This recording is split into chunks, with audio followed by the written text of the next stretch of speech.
बिस्मिल्लाहिर्रहमानिर्रहीम। जैसा कि आज हम हाई कोर्ट सखर में पेश हुए, मैं और मेरा बेटा जहांगीर शहर अरशद, तो अल्हम्दुलिल्लाह ये जो झूठा मुकदमा था इसमें से जो मुकदमे में जो बेल रिजेक्ट हुई थी हमारी, उसमें एडिशनल सेशन कोर्ट में, तो अल्हम्दुलिल्लाह हाई कोर्ट ने हमारी बेल दी है अभी।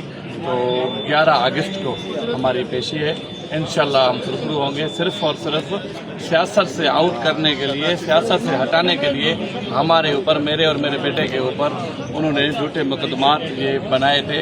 इंशाल्लाह हम 11 को हम शुरू होंगे और हमारी बेल जो है वो कंफर्म होगी। सर आप भी पीपल्स पार्टी में जो आप मुकदमा दर्ज करवा रहे हैं या जो किए जा रहे हैं वो भी पीपल्स पार्टी में, तो पीपल्स पार्टी की क़यादत मेरे भाई देखें, ये बात लड़की में भी किसी साफी भाई ने मुझे बोली थी, उसी को मेरा यही जवाब था और आपको भी मैं यही जवाब दूंगा कि मैं पाकिस्तान पीपल्स पार्टी का वर्कर हूँ, जियाला हूँ, पाकिस्तान पीपल्स पार्टी का मैं हिस्सा हूँ। वो बोतल ग्रुप है और मैं उसको बोतल ग्रुप वालों को पीपल्स पार्टी में नहीं मानता। अच्छा, आप क्योंकि आप जब पीपल्स पार्टी में आपने कहा कि क्योंकि आप आए इस वजह से ताकि लोगों के मसाइल हल हो, लेकिन आप खुद मसलों में उलझे हुए हैं, घिरे हुए हैं, अब क्या कहेंगे? क्योंकि अमन अमान का मसला भी मेरे भाई देखें, मेरा जो कदम था वो अच्छा कदम था। मैं फैसलों के लिए जा रहा था, मुझे ये टास्क मिला हुआ था, SSP साहब ने मुझे भेजा था।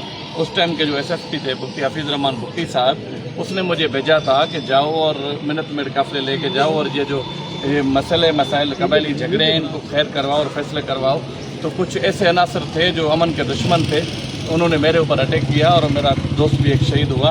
और अभी जो मेरे उस दोस्त के शहादत के जो FIR में जो हैं वो अपने हमारे नॉमिनेट हैं, अभी देखें ना, जो मेरा फरियादी है उस केस में, इस केस में उसको नाजायज़ उसको भी फंसाया गया है। तो आप देखें ना, ये केस की कड़ी उस केस से मिलती है। तो मेरे शाहिदों को, मेरे फरियादियों को इस केस में झूठे मुकदमे में फंसाया गया है। और ये देखिए ना, उसका जो मेरा फरियादी है उसका कोई अपना ज़ाती मर्डर नहीं हुआ है। तो एक गरीब उसका था, किसान था गरीब, उसको उसने अपनी गाड़ी में आगे बिठा के उसको कहा कि तुम चलो मैं आ रहा हूँ। तो उसको पता था, वो खुद वो अपनी स्टेटमेंट में कह रहा है कि मुझे पता था, मुझे कालें आ रही थी कि तुमसे लड़ेंगे, तुम्हारे ऊपर अटैक होगा।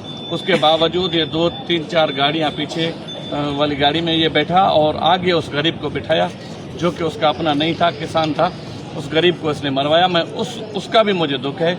मैं जफ़र तहर शहीद हुआ है, तो उसके मैं वर्षा को कहूँगा कि अपने खून की खुद आप मालकी करें। ये आपका सगा नहीं है, ना ही ये आपका अपना है। इसने ड्रामा करके खुद जफ़र को कत्ल करवाया है। जो वो उस केस को सपोर्ट करने के लिए, जो मेरे केस में, जो मेरे अली मोहम्मद शहीद के केस में जो हम नॉमिनेट हैं जवाबदार, उनको सपोर्ट करने के लिए मुझे और मेरे शाहिदों को, मेरे फरियादियों को और मेरे बेटे को फंसाया है। इसके 2 फ़ायदे, एक तो उनको फ़ायदा दे रहा है और दूसरा मुझे सियासत से आउट करने का प्लान है। लेकिन वही होगा जो मंजूर खुदा होगा। हम हाई कोर्ट में हम आए हैं, पेश हुए हैं और आज हमारी जमानत हो गई है।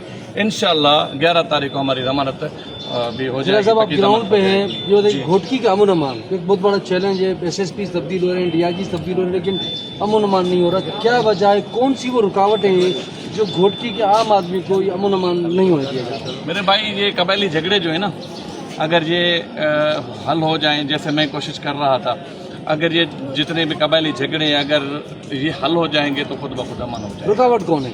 रुकावट यही जो हमारे जो फरियादी है। देखें ना, जब मैं जा रहा था, एक फैसले के लिए जा रहा था, एक मेरी अच्छी नीयत थी, एक अच्छे काम के लिए जा रहा था, तो मेरे ऊपर अटैक हुआ। उससे साबित होता है यही जो है रुकावटें हैं जो मेरे फरियादी है। Thank you.